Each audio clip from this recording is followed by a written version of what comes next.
शैशव काल में था और उसकी केवल 3 सीटें आई थी पूरे हिंदुस्तान में, तो उसमें से एक सीट आज के बंगाल से डॉक्टर श्यामा प्रसाद मुखर्जी उसमें भेजी थी।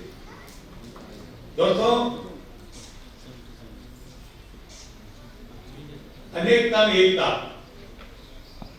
यह हमारे देश की पहचान। जैसे एक ऑरेंज होती है, नारंगी इसको कहते हैं, उनमें अंदर अंदर अलग अलग फांके होती है, पर वो ऊपर से एक।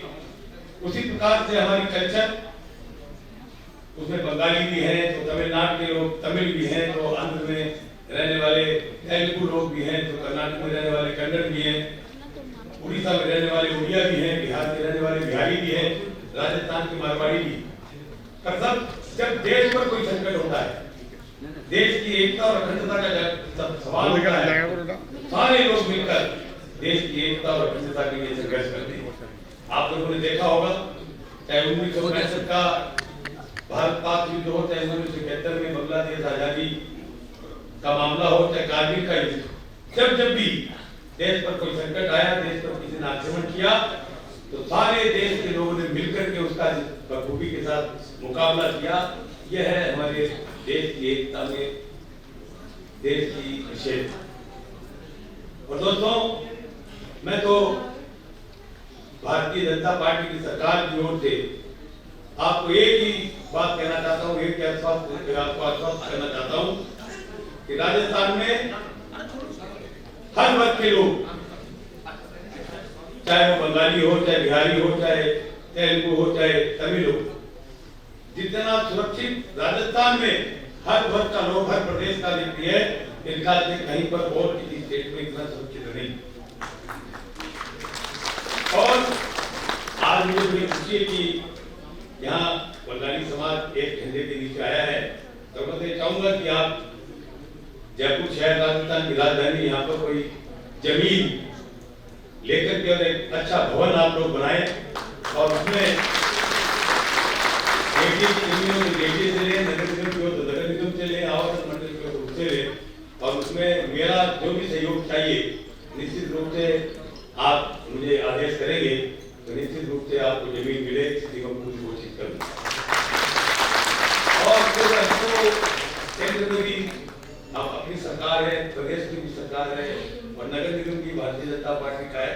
अभी यदि नहीं मिली जमीन तो कभी नहीं मिलेगी, इसलिए जल्दी से जल्दी इसका रजिस्ट्रेशन करवाकर अप्लाई कीजिए और एक अगला कार्यक्रम एक शानदार और जानदार बंगाली भवन में हो, ये मेरी कामना है।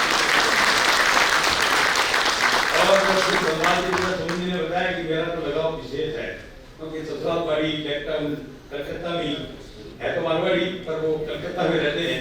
जैसे आप लोग यहाँ रहते हैं, वैसे मेरे ससुराल वाले कलकत्ता में रहते हैं और वहाँ उनका व्यापार है। तो निश्चित रूप से बंगाल से मेरा पूरा लगाव है। आप जब भी कभी भी कोई भी काम होगा तो आदि राष्ट्रों में आप लोगों के लिए तैयार हूँ। आपने बुलाया,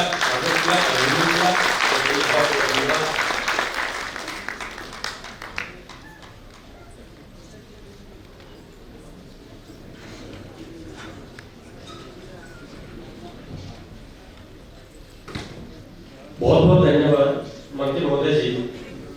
मुझे ये हर्ष का विषय है कि हम सोच भी नहीं सकते, किसी को कोई खबर नहीं है, मंत्री जी पहले आ चुके हैं, और उसके लिए हम सॉरी बोलना चाहते हैं, हाथ जोड़ के रिक्वेस्ट करते हैं। हमेशा हर प्रोग्राम में मंत्री जी या वीआईपी पर्सन आते हैं बाद में, जबकि मंत्री जी ने अपने टाइमली बिल्कुल आए। हम लोग लेट थे या लेट हुए, उसके लिए हम क्षमा प्रार्थी है। और इस चीज में हम आपसे आश्वासन आपका है, आप हमेशा हमारा संरक्षक रह चुके हैं। हम ये उम्मीद करते हैं कि जो बंगाली भवन की जो बात कर रहे हैं, अगर सरकार हमारे साथ है, आप जैसे आश्वासन दिए, तो हम निश्चित रूप से ये कागजी कार्रवाई हम जल्दी से जल्दी करेंगे। और हम ये चाहते हैं कि हमें ये बंगाली भवन मिले, और निश्चित रूप से आप ही चीफ गेस्ट होंगे उसी में, और हम ये उम्मीद के साथ माइक हम दे रहे हैं। আমরা খুব গর্বিত যে আজ আমাদের মধ্যে পদ্মশ্রী শ্রী অপূর্ব মহাশয় এসেছেন, মঞ্চে উনি এসেছেন আমাদের মধ্যে। স্বাগত জানাই সম্বন্ধে।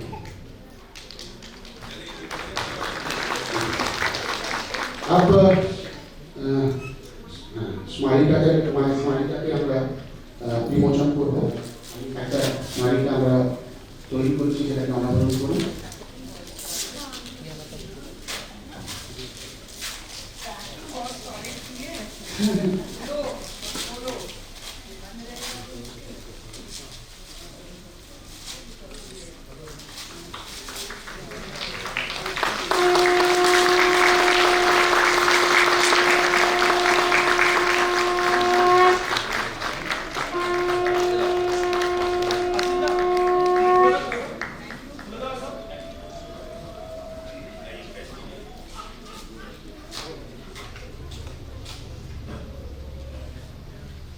এবার আমি অনুরোধ করি আমাদের বিশিষ্ট অতিথিগণকে পুষ্পগুচ্ছ ও মোমেন্টো দিয়ে সম্মানিত করবে।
मैडम और मंत्री महोदय जी को बहुत बहुत धन्यवाद। आप आए, बाहर आए।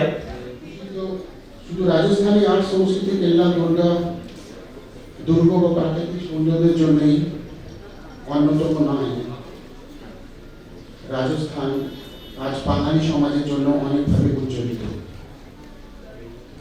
তাই আজ এই ঐতিহ্যপূর্ণ ভারতবর্ষের এই বিশিষ্ট অলঙ্কৃত অঙ্গ থেকে উপস্থিত হয়ে এই নতুন সংঘ সমাজের উপস্থাপনায় আমরা বাংলা ও প্রবাসী বাঙালি সমাজ গর্বিত।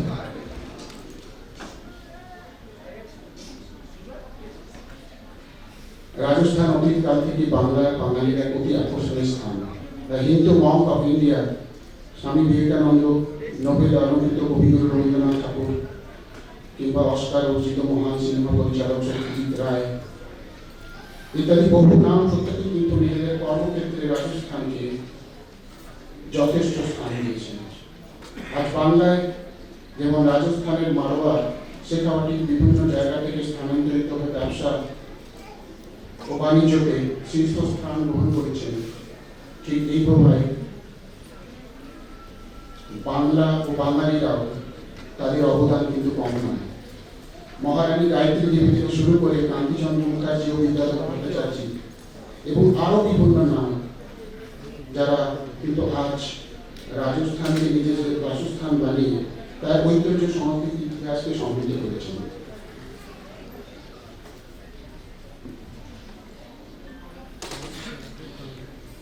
এবার আমি মঞ্চে অনুরোধ করব পদ্মশ্রী স্বপন গুহ মহাশয়কে আমাদের সামনে এসে নিজের কিছু ব্যক্তিত্ব বক্তব্য রাখেন। স্বপন গুহ মহাশয় 1988 সালে বাংলা থেকে জয়পুর আসার পর বিভিন্ন সেরামিক সংগঠনের সঙ্গে যুক্ত ছিলেন, যেরকম ভারত পপ সিজন জেসি প্রেম। সম্প্রতি উনি হোপওয়েল সেরামিক্স ক্ষেত্রে একটি অন্যতম সংস্থাকে নিজে হাতে গঠিত করেছেন। টাইফেল ইত্যাদি বিভিন্ন সংস্থার সভাপতি থাকা সত্ত্বেও উনি জয়পুর দুর্গাবাড়ি অ্যাসোসিয়েশনের বর্তমান সভাপতি। আমি পদ্মশ্রী স্বপন গুহ মহাশয়কে অনুরোধ জানাবো মঞ্চে এসে এখানে এসে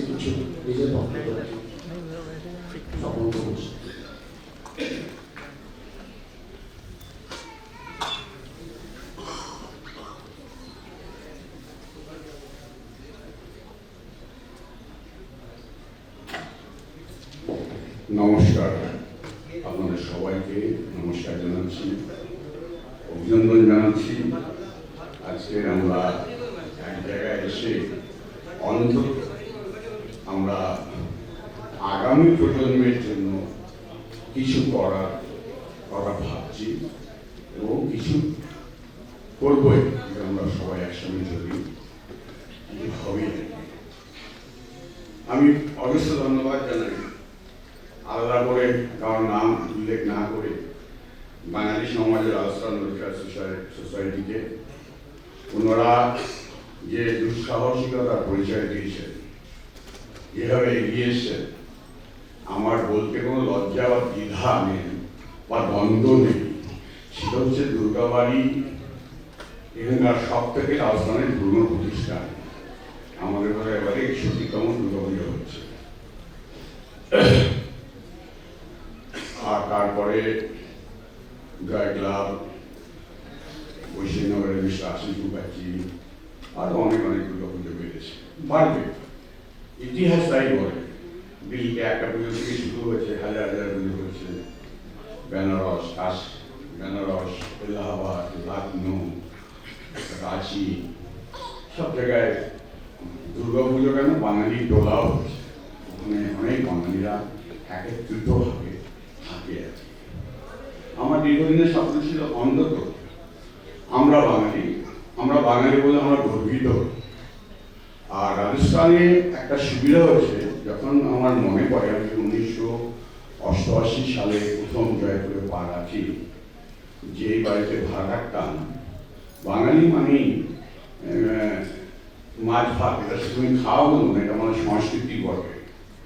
আমাদের ধূপ জ্বালিয়ে মাছ রান্না করতে হতো, যদি বাড়িওয়ালা সে জানতে পারে তাহলে নোটিশটি পাবো বাড়ি ছেড়ে। এই অবস্থা থেকে দেখেছে আর কি। যাই হোক, আজকের অবশ্যই সবাই, শুধু বাঙালিরা প্রত্যেকেই চিন্তাধারা অনেক প্রগতিশীল, অনেক জীবনমুখী হয়েছে আগের থেকে। আর নিশ্চয়ই চলতে চলতে সমাজে বিভিন্ন রকম যে সমস্যাগুলো আসে, সেখানে বাঙালিরও যেরকম পাই, অবাঙালিরও তাদের ঠিক একই রূপে আমরা পাই। কিন্তু সারা ভারতবর্ষে যখন প্রত্যেক সমাজে একটা আলাদা সমাজ চিহ্নিত আছে, গুজর সমাজ, রাজপুত সমাজ, বাঙালি সমাজ নয় কেন?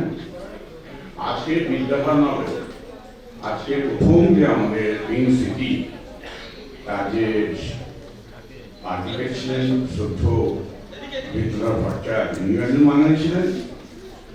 আমি বোধহয় ভুল বলছি না, রাজস্থান ইউনিভার্সিটির ইংলিশ ডিপার্টমেন্ট যিনি স্থাপনা করেছেন, উনিও একজন বাঙালি ছিলেন।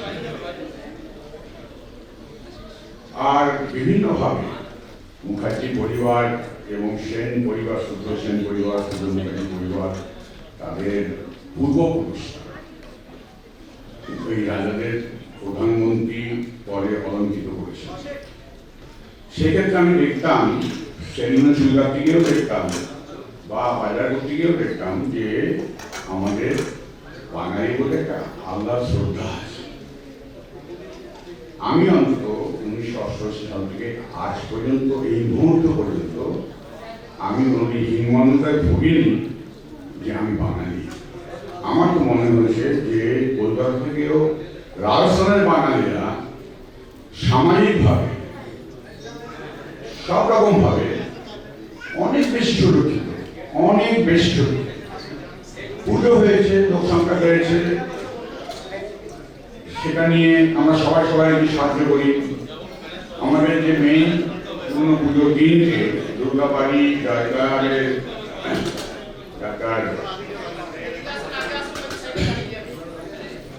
আমাদের একটা সরকার, বৈশালী নগরের আমার পরম বন্ধু আশিস মুখার্জি, পুজো আমরা আলাদা করি, কিন্তু মূর্তি কোথায় হবে, কি হবে, কে শিল্প, কে সাজাবে, সেগুলো কিন্তু আমরা একভাবেই করি। এবং যারা বাইরে থেকে সঙ্গীতকাররা আসে, যারা সঙ্গীত পরিবেশন করে, সেখানেও আমাদের দেখা গেল সপ্তমীর দিন বৈশালী নগরের সঙ্গীত করছে অষ্টমী দুর্গাবাড়ি।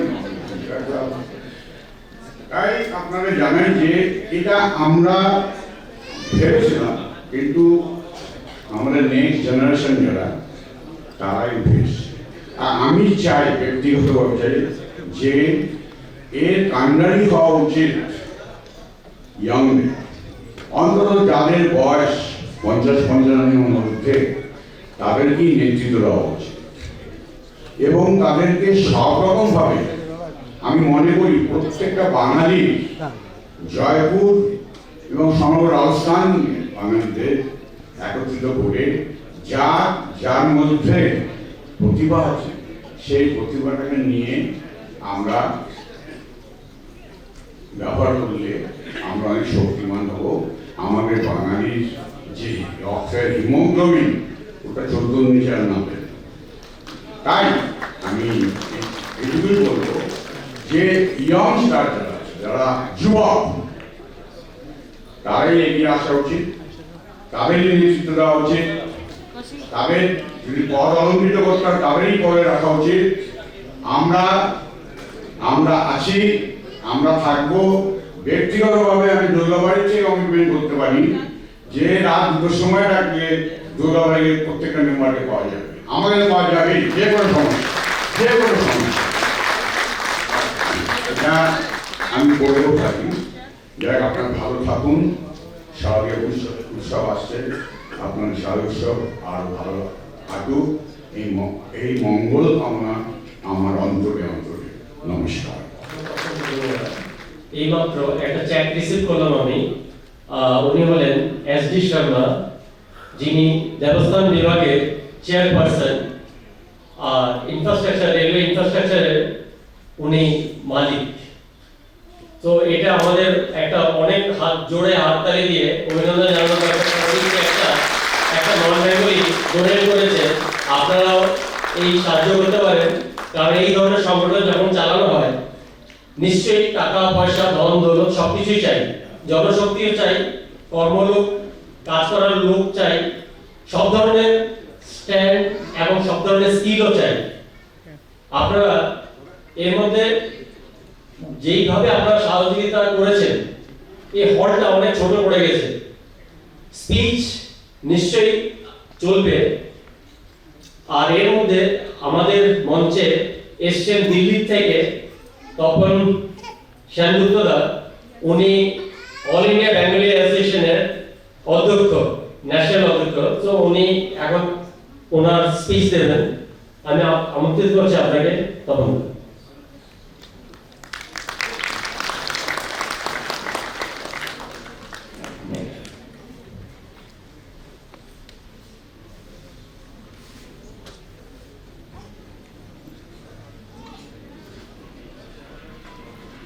নমস্কার উপস্থিত সদস্য মন্ডলী,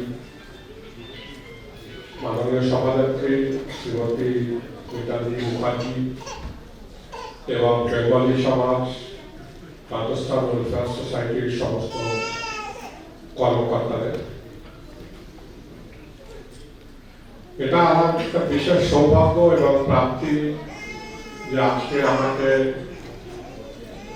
এই বঙ্গীয় সমাজ রাজস্থান ওয়েলফেয়ার সোসাইটি এখানে আমাকে ডেকেছেন এবং আমি নিজেকে যথেষ্ট ধন্যবাদ দেব যে আমি আজকে এখানে আসতে পেরেছি এটাতে সাহায্য করে। আমি একটু আগে শুনছিলাম বাঙালি রাজস্থান জয়পুর। আমি জানতে পারলাম যে রাজস্থানে জয়পুরে প্রায় আনুমানিক 5 লক্ষ বাঙালি আছে। বাঙালি,